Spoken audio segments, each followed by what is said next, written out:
brasileiro que não tem conta em banco vai poder usar o celular para receber créditos e fazer pagamentos. Senadores estudam medidas para facilitar o acesso ao transporte público de pessoas que passaram por cirurgias como a colostomia. O Congresso vai se iluminar de azul para lembrar aos homens que é preciso se prevenir contra uma doença que atinge 60 mil brasileiros por ano. E o Senado refaz os caminhos da participação popular na Constituinte de 88. O Jornal do Senado está começando. Boa noite. Usar o celular como se fosse um cartão de banco. Essa novidade poderá incluir no sistema bancário quase 40% da população brasileira. A proposta de iniciativa do Senado já virou lei e só precisa ser regulamentada. Pagar conta pelo celular já é possível para quem tem aparelho com acesso à internet, como um smartphone. Mas o preço alto ainda afasta os usuários dessa tecnologia. Ela está disponível apenas para 20% dos que possuem celular.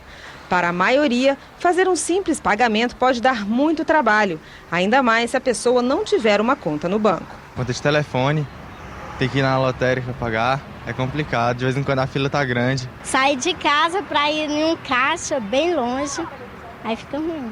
A nova lei vai permitir o uso do celular como uma espécie de cartão de crédito. O usuário, mesmo que não tenha conta em banco, poderá receber pelo aparelho créditos como do programa Bolsa Família.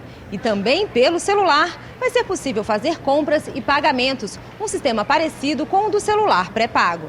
Mas o Banco Central ainda vai detalhar as regras, juntamente com as operadoras de telefonia e com o sistema bancário. A regulamentação deve sair em 6 meses. A nossa expectativa é que saia uma regulamentação da lei que traga a simplificação no cadastramento desses usuários e promova a segurança e a estabilidade na prestação desse serviço. De acordo com o senador Walter Pinheiro, o novo sistema vai beneficiar principalmente quem não tem uma conta em banco. São 53 milhões de brasileiros nessa situação, segundo o Instituto de Pesquisa Econômica Aplicada, o IPEA. O agricultor não vai precisar mais sair da cidade dele para ir numa cidade, sacar o dinheiro e ir numa casa dessa fazer as suas compras. Portanto, na sua própria cidade, direto no estabelecimento, pelo celular, ele entra como quem faz como uma bandeira de cartão de crédito. O presidente do Congresso Nacional, o senador Renan Calheiros, promulgou hoje a lei que dá um auxílio financeiro de 380 milhões de reais aos produtores de álcool combustível atingidos pela seca no Nordeste. A lei é resultado de uma medida provisória que o Senado votou na última quarta-feira. Normalmente, a lei é sancionada pela Presidência da República, mas como não houve emendas ao texto do Poder Executivo, o Congresso pôde promulgar a matéria. Uma situação que limita a vida social de muitas pessoas. Um projeto que está na Comissão de Direitos Humanos do Senado facilita o acesso no transporte coletivo aos ostomizados. São pessoas submetidas a cirurgias como a colostomia e que são obrigadas a usar uma bolsa coletora presa ao corpo. Andar de ônibus, metrô ou outro meio de transporte público não costuma ser um problema para a maioria das pessoas. Mas para pacientes ostomizados, que precisam andar sempre com uma bolsa coletora, essa não é uma atividade simples. Passar por catracas ou ao longo de um ônibus cheio pode causar constrangimentos. Eu tenho dificuldade, às vezes, de andar com a bolsa dentro do ônibus, um ônibus apertado, não tem condição, a pessoa precisa, né, de ter um conforto melhor. Um trauma moderado pode soltar, pode precipitar o descolamento, o que traz um constrangimento imenso e desnecessário para o colostomizado. Os ostomizados passaram por diferentes problemas de saúde, como câncer, e por uma cirurgia que deixa exposta parte de um órgão, normalmente o intestino. Por isso, os pacientes precisam estar sempre com uma bolsa coletora ligada ao corpo. A situação pode ser revertida, mas em alguns casos é permanente. A gente faz um atendimento ambulatorial e distribui esse equipamento. O paciente vai para casa, leva seu equipamento, tem toda uma orientação aqui local, retorno a hora que ele quer. Nós temos pacientes que vão usar provisoriamente, ou seja, daqui a 3, 4, 5 meses tem uma reconstituição.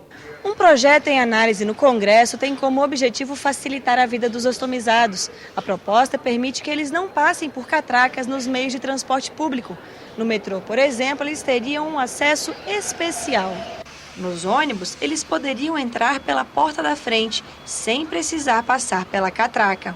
Se a gente quer fortalecer o transporte de massa, a gente tem que oferecer as condições necessárias para os usuários de todos os segmentos, de uma forma universalizada, tenham a facilidade e a segurança de usarem o transporte de massa sem correrem o risco de determinados constrangimentos como esse do colostomizado.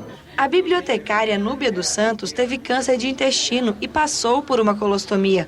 Há 1 ano está se acostumando a lidar com a nova rotina. A gente paga uns micos mesmo na rua, né? Mas com o passar do tempo você vai controlando a sua alimentação, você vai estudando um pouco mais, né, de como tá se comportando, tá treinando o seu intestino para tá vivendo diante da sociedade uma vida normal, né? Não ficar privada, não se sentir assim de canto. Depois do Outubro Rosa, que iluminou o Congresso e outros prédios para conscientizar sobre o câncer de mama, vem aí o Novembro Azul, agora para chamar a atenção dos homens sobre o câncer de próstata. Dados do Instituto Nacional de Câncer revelam que 1 a cada 6 homens terá câncer de próstata e 1 a cada 36 morrerá da doença. Na fase onde a gente consegue curar o câncer de próstata, que é o tumor na fase inicial, ele quase sempre é assintomático, ele não tem sintoma nenhum. Então nós só vamos conseguir fazer diagnóstico inicial, na doença inicial, com chance de cura, se a gente prevenir. A recomendação?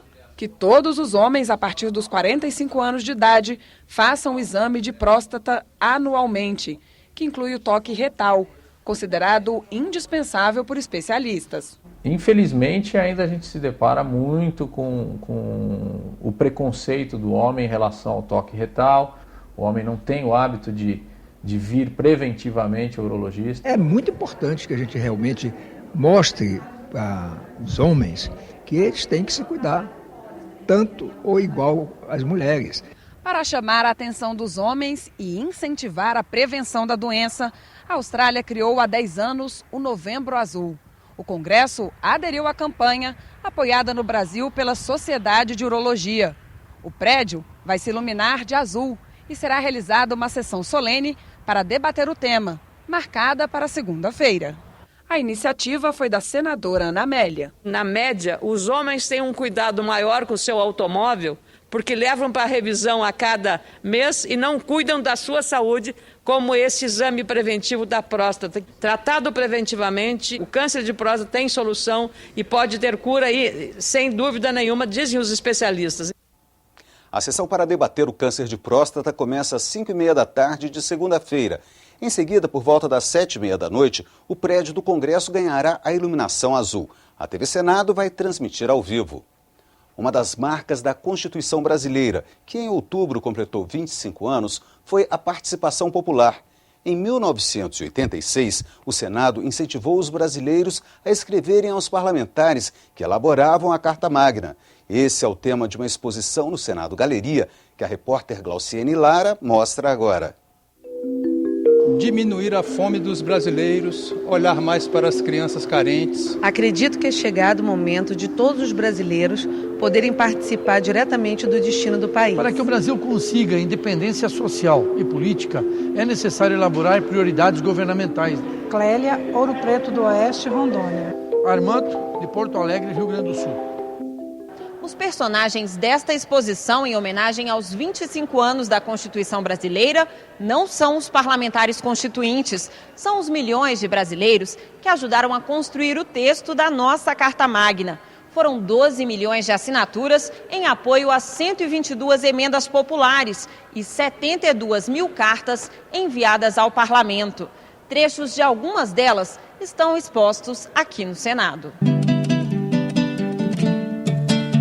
É o momento da construção do texto constitucional e escolhemos esses instrumentos porque dão essa imagem, né, e dão o tamanho dessa participação. São cartas simples que revelam grandes preocupações. Educação, trabalho, segurança, economia, o futuro do país. A Constituição de 88 foi a primeira a contar com a participação popular, um dos motivos que deram a ela o nome de Constituição Cidadã. Entre as emendas populares está a que inseriu formas de participação no texto constitucional, a iniciativa popular, o plebiscito e o referendo. E são esses mecanismos que compõem a segunda parte da exposição.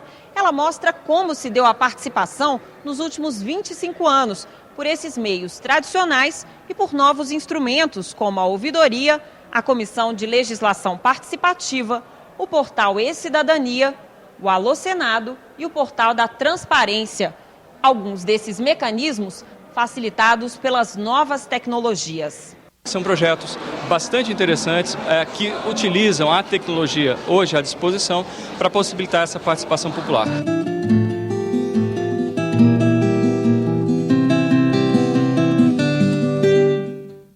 A exposição vai até o dia 8 de novembro. Na página da TV na internet você pode rever as principais reportagens desta edição. Boa noite e um ótimo fim de semana.